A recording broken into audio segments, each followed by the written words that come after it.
Hi everyone, it's Katrina. Number 10. Egyptians in the Canyon. There was once an Egyptian civilization that lived hidden away inside the deep shadows of the Grand Canyon. At least, that's what local legends say. The Grand Canyon has no supporting evidence of any ancient civilization from North Africa. But 100 years ago, there was a man who claimed to have found proof of an Egyptian presence, only to have that proof vanish. In the early 1900s, an archaeologist by the name of Kincaid from the Smithsonian Institute was traveling through the Grand Canyon when he discovered something shocking. As he traveled up the Colorado River in the canyon lands, he came across the entrance to a lost city. It was located high up on one of the walls of the gorge. On April 5, 1909, the Arizona Gazette published an article detailing his discoveries. Kincaid claimed that he scaled the side of the wall and entered into a cavern filled with ancient artifacts. The artifacts appeared to be Egyptian in origin. They looked identical to relics pulled from ancient tombs and found in ruined temples in Egypt. But Kincaid also allegedly found Buddhist symbols and artifacts that seemed like they may have come from Tibet. The cave was massive, a full underground city that could have been home to thousands of people. It contained hieroglyphics, a crypt, and even mummies. However, Kincaid was the only one who ever saw these mysterious objects. After his discovery, the ancient city vanished. What do you think? Did Kincaid really find these objects? Do you think he made it up? Let me know in the comments.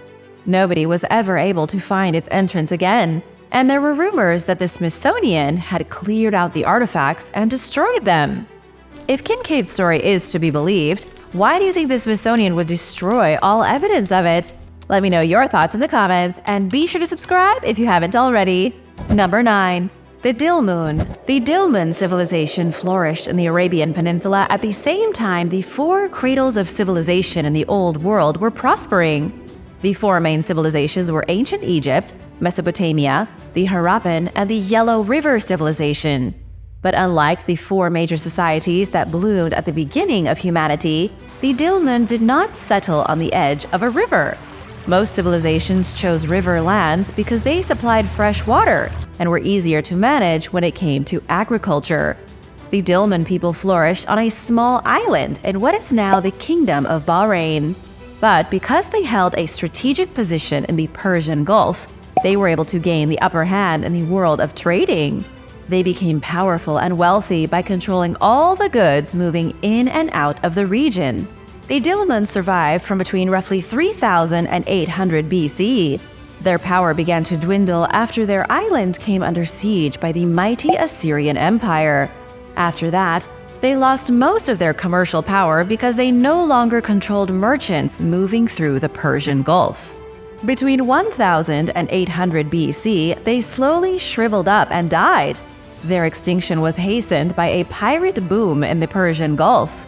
They were losing their authority while at the same time pirates were robbing their merchant vessels, leading the whole society to go broke. Number 8. The Saxons. You may be familiar with the ancient society known as the Saxons, but you might not know the truth behind their origins. The Saxons came from the North Sea, from the lands of the Netherlands, Germany, and Denmark.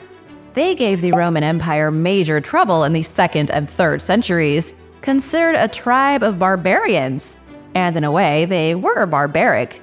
The Saxons were illiterate with very little in the way of cultural artwork and most certainly no writing. But just because they couldn't read and write didn't mean they couldn't fight. They helped put an end to Rome's imperial order and change the face of Europe forever. In the 4th century AD, as Rome crumbled, the Saxons began migrating in huge numbers to the British Isles. Some stayed on the mainland, but a lot of them went to Britain. Official Roman records claim Saxon raids increased in southeast Britain specifically, where they teamed up with another Germanic group known as the Angles. It was this partnership that would usher in the days of the Anglo-Saxons in Britain. But how did the Saxons take over Britain from the people who already lived there? According to British monks who kept record of all the activities, it was a betrayal. The Britons hired the Saxons as mercenaries to fight off the invading Scots from the north. The Saxons did their job, but then turned on their masters. In the 6th century, the Saxons had major control over Britain, and because of this, the English language was developed. If it wasn't for the Saxons and the Angles, Britain would not look anything like it does today. And now for number 7. But first, I want to give a big shout out to Driana Holder. Thanks so much for watching and supporting Origins Explained. If you are new here, be sure to subscribe and join the family. Number 7. The Ancients of Sardinia. Nobody knows what the Nuragic civilization really called themselves. They left behind no written record of their beliefs, their history, or anything about their everyday lives. The civilization flourished across Sardinia in the Bronze Age around the 18th century BC. We know they existed, but scientists have only been able to theorize how they lived. Most information we have about the enigmatic society comes from Roman historians and from the megalithic structures they left behind. Other ancient civilizations who visited Sardinia described them as a rich society with impressive technological development. Their civilization formed about 3,800 years ago and only came to an end around 200 BC, when the Romans took over their lands. They developed over many thousands of years and almost certainly were the descendants of people who were already living in Sardinia. This makes them unique because most ancient civilizations arrived in new lands and started to prosper, but the Nuragic likely came from a much more primitive race of people who had already been residing on Sardinia for thousands of years, perhaps as far back as the Stone Age. One of the most miraculous things the Nuragic people did was create towers. At one point, there were an estimated 20,000 huge stone towers covering the landscape. Only a handful of them still stand today, and by handful, I mean a few hundred. They have been eroded by the weather, gradually destroyed over time, but many are still standing. Yet scientists have no idea what they were using the towers for. It's a complete mystery. It's also a little baffling that such an advanced culture never bothered to come up with their own written language. They certainly had their own language that they used to speak, but they left no texts behind. Number 6. Tamawan Chan. Tamawan Chan is a mythical place that was supposedly the cradle of all Mesoamerican civilizations. It was a paradise from which the Aztec and the Toltec civilizations believed their ancestors first came. The land of Tamawan Chan has some surprising similarities to a well-known story in the Bible. The Aztec believed a great flood had washed over the earth in ancient times, and in the years after their ancestors wandered out of paradise and began to repopulate the world. Bernardino de Sahagún was an early colonial historian in the early 16th century. He wrote down as much as he could about Aztec myths and legends. His description of the ancient land of Tamawan Chan is one of the best.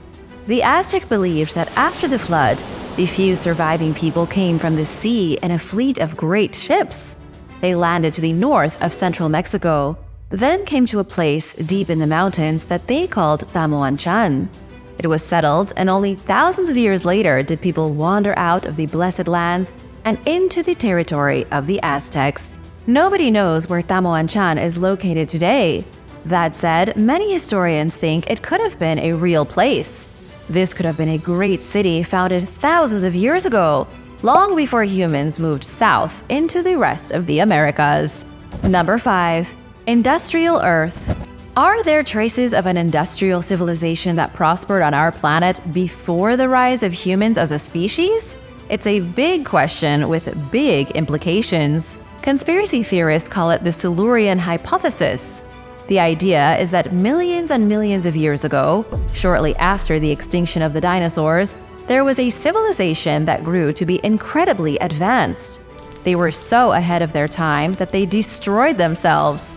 They were very similar to us, continuously building weapons, machines of mass destruction, and poisoning the planet. The hypothesis says that these creatures, either human-like or otherwise, went extinct at their own hand. Then, millions of years later, humans rose up to also become intelligent, self-aware beings. But all evidence of the original industrial civilization is gone. Scientists have also been talking about the Silurian hypothesis. But from a more logical standpoint, one of the most interesting geological periods was the Paleocene-Eocene thermal maximum, which occurred 56 million years ago.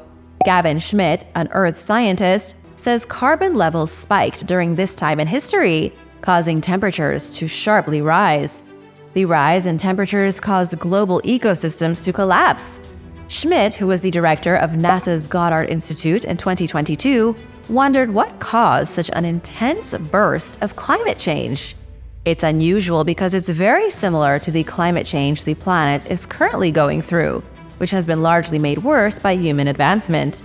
It hasn't been proven, but it does seem like a civilization may have caused the disaster 56 million years ago, with rampant industrialization. Do you think this theory could be true? Let me know your thoughts in the comments. Number 4. Cattlehuyuk. Cattlehuyuk is one of the most important sites from the Neolithic era because it was here where people began practicing sophisticated forms of artwork. The ruins of the city are located in south-central Turkey, and its walls were inhabited 9,000 years ago. Archaeologists have found evidence of roughly 8,000 people living together in this civilized town. These people were some of the first on the planet to live in what was a true society. They had recently transitioned from hunting and gathering to living a settled existence. This was something other early civilizations wouldn't accomplish for another 2,000 years or more. The Sumerians were the first real civilization in terms of sheer scale, but the people of Cattlehuyuk, just one city, were around before them. The city was built in a confusing way. There were no streets. The houses were built right against each other so that the only way to travel through town was on the rooftops. You could only enter your house by climbing through a hole and going down a ladder. There was also a communal oven where people could cook meals together and feast as a community. The inhabitants even had strange beliefs regarding life and death. When a family member died, they would bury their corpse underneath the floor of their home. They would even remove the skull and decorate it, and then put it on display. Number 3. The Land of Kush. One of the most remarkable civilizations in the world flourished in Sudan 5,000 years ago. It was known as the Kingdom of Kush, or Nubia to the Egyptians. The kingdom prospered along the Nile and shared a lot of culture with their Egyptian neighbors to the north. The Kingdom of Kush lasted over 1,400 years. The kings of Nubia first gained control over the region around 1070 BC, following a violent breakaway from Egypt. Once they were an independent power, the Kushites started building their own civilization. They constructed dozens of pyramids, although smaller and pointier than the ones in Egypt, and they grew extremely wealthy from trade. In 727 BC, the Kushites were on such a roll that they took full control of Egypt and ruled it until they themselves were conquered by the Assyrians.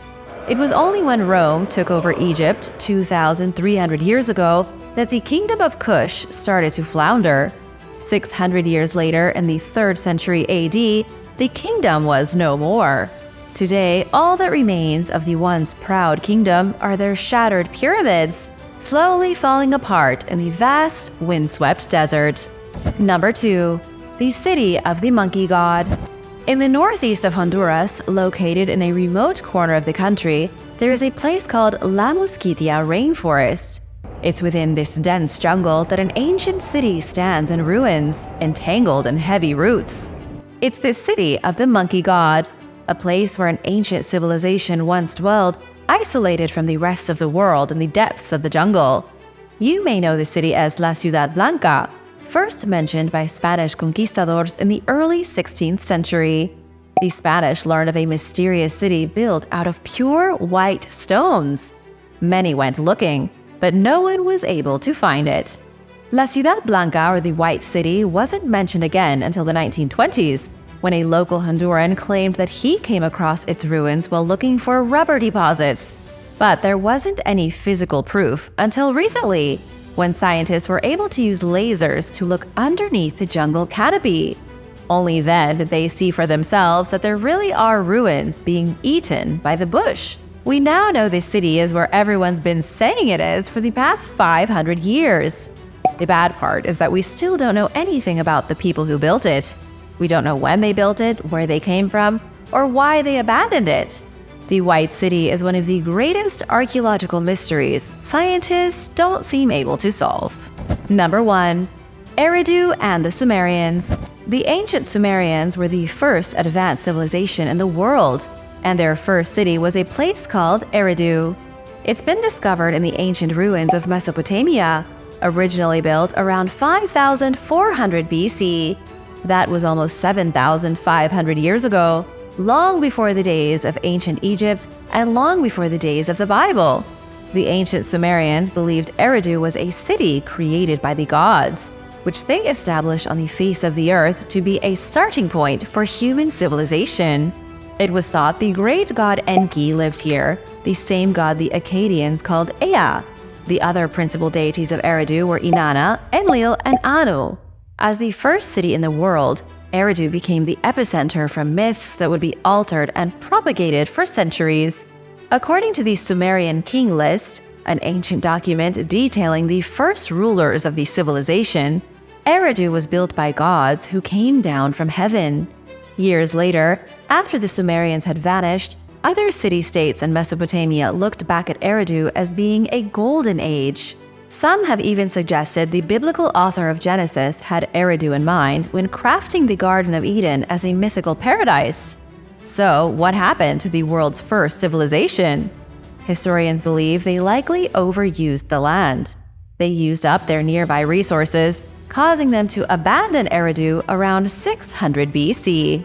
Thanks for watching! Be sure to subscribe if you haven't already and let me know what your favorite lost city was in the comments below. See you later! Bye!